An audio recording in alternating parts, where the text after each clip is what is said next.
சிட்னியோட நாடி துடிப்புன்னு சொல்லக்கூடிய சர்க்குலர் குவே இந்த இடத்துல என்னென்ன இருக்கு அப்படின்றத இன்னைக்கு நம்ம பார்க்கலாம். அதோட ஒப்பேரா ஹவுஸ் பத்தியும் பார்க்கலாம். இந்த கார்டு தாங்க ஓப்பல்ன்ற இந்த கார்டை வச்சு நம்ம பஸ்லயும் போய்க்கலாம், ட்ரெயின்லயும் போய்க்கலாம், போட்லயும் போய்க்கலாம். எல்லாத்துக்குமே ஆளினால் அழகு ராஜாவா இந்த கார்டு தான் இருக்கு. இதுதாங்க போட் நிறுத்தம்னு சொல்லக்கூடிய அந்த வார்ஃப். இந்த வலது பக்கம் பாத்தீங்கன்னா இந்த சைடுல கீழே ஃபுல்லா சாப்பிடுற கடைகள், மேல வந்து ஹோட்டல் ஹோட்டல் மட்டும் இல்லைங்க, சில இடத்துல அபார்ட்மெண்ட்டும் இருக்கு. நான் முன்னாடியே சொன்ன மாரி இந்த இடத்துல 3 பயணங்களும் செய்ய முடியும். பஸ்ஸு, ட்ரெயினு, போட்டு. நீங்க இப்ப பார்த்தீங்கன்னா ட்ரெயின் போறது தெரியும். அதே மாரி கீழ ப்ளூ கலர்ல பஸ் போறதும் தெரியும். இந்த இடத்துல வந்து பூர்வகுடியான பென்னி லாங்குன்றவர் இருந்ததுனால, இந்த இடத்துல இருக்கக்கூடிய பில்டிங் எல்லாத்தையும் பென்னிலாங் அபார்ட்மெண்ட்ஸ்ன்னு சொல்றாங்க. நாங்க போம்போது ஹார்பர் பிரிட்ஜுக்கு அடியில ஒரு சொகுசு கப்பல் வந்து ஹார்பர் பிரிட்ஜ கடந்து போயிட்டு இருந்தது.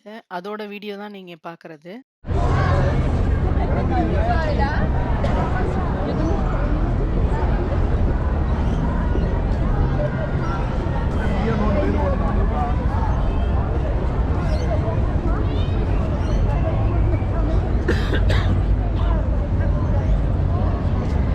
வாங்க நம்ம இப்போ ஒப்பேரா ஹவுஸ் போலாம். நம்ம நடந்து போயிட்டு இருக்க இந்த இடத்துக்கு கீழ ஹோட்டலும், கார் பார்க்கும் இருக்குன்னு சொன்னா நம்ப முடியுதாங்க?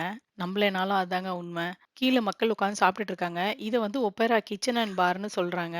இந்த இடத்துக்கு இந்த படிகள் வழியாவும் கீழ இறங்கி போலாம். நெறைய பேர் அங்கேருந்து வெளியில வந்துட்டு இருக்காங்க. இதுக்கு அடியில வந்து கிஃப்ட் ஷாப்பும் இருக்கு.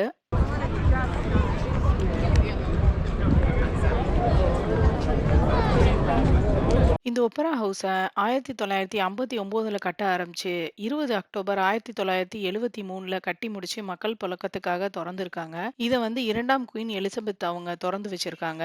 இதோட கட்டுமான செலவுன்னு பார்த்தீங்கன்னா, 100 மில்லியன் ஆஸ்திரேலியன் டாலருங்க. இந்திய மதிப்புல சுமார் 550 கோடியே 36 லட்சம் ரூபாய் வருதுங்க. இந்த இடத்த வடிவமைச்சவர் பேரு உட்சான். பாய்மர கப்பல் மீது உள்ள ஈர்ப்புனால இந்த கட்டடத்தோட கூரை பாய்மர வடிவில அமைச்சிருக்காரு. அப்படி என்னதான் இந்த சிட்னி ஒப்பேரா ஹவுஸ்க்குள்ள இருக்குன்னு நீங்க கேட்கலாம். இதுக்குள்ள மிக பிரம்மாண்டமான இசை நிகழ்ச்சி நடத்தக்கூடிய திரையரங்குகள் இருக்குங்க. இதுக்குள்ள 5லேருந்து 6 திரையரங்குகள் இருக்குன்னு சொல்றாங்க. இதோட பெரிய திரையரங்குல 2679 பேரு ஒரே நேரத்துல நிகழ்ச்சிய பார்க்க முடியும். இதுல திருமண விழாக்களும் நடத்துறாங்க. இப்ப நீங்க பார்க்குற இந்த 2 கூரைக்கு கீழ தாங்க இசை நிகழ்ச்சி நடத்தக்கூடிய அத்தனை திரையரங்குகளும் இருக்கு. திரையரங்கோட வெளிப்புறம் இதுதாங்க.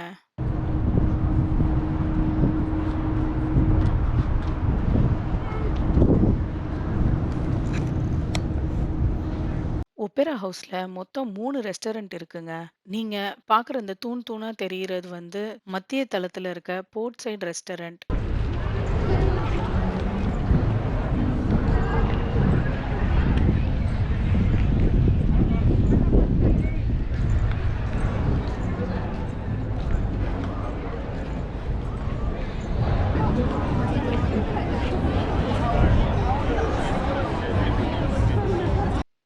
இப்ப நீங்க பார்க்குற இந்த இடம் தாங்க ஒப்பேரா ஹவுஸ்க்கு உள்ள போறதுக்கான வழி.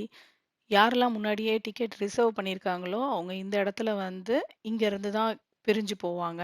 அடுத்ததா நம்ம பார்க்க போறது வந்து ஒப்பேரா ஹவுஸோட கிச்சன் அண்ட் பார் அப்படின்னு சொல்லக்கூடிய அந்த ரெஸ்டாரண்ட். இது வந்து கீழ் தளத்துல இருக்கு.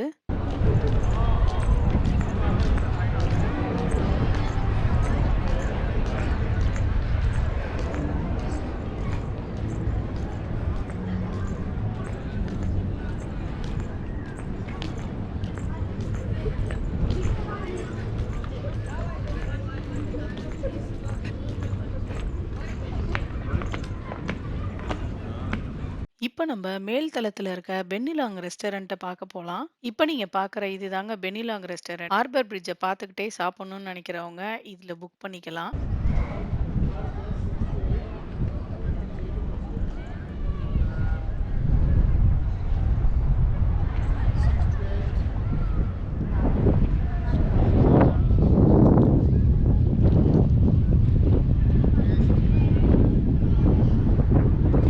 நான் முன்னாடியே சொல்லியிருந்த மாரி இசை நிகழ்ச்சி நடத்தக்கூடிய திரையரங்குகள் இந்த 2 கூரைக்கு கீழ தாங்க இருக்கு.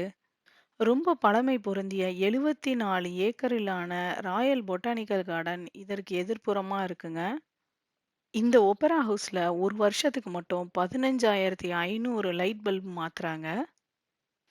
2007ல இந்த சிட்னி ஒப்பேரா ஹவுஸ யுனெஸ்கோ உலக பாரம்பரிய பட்டியல்ல சேர்த்திருக்காங்க.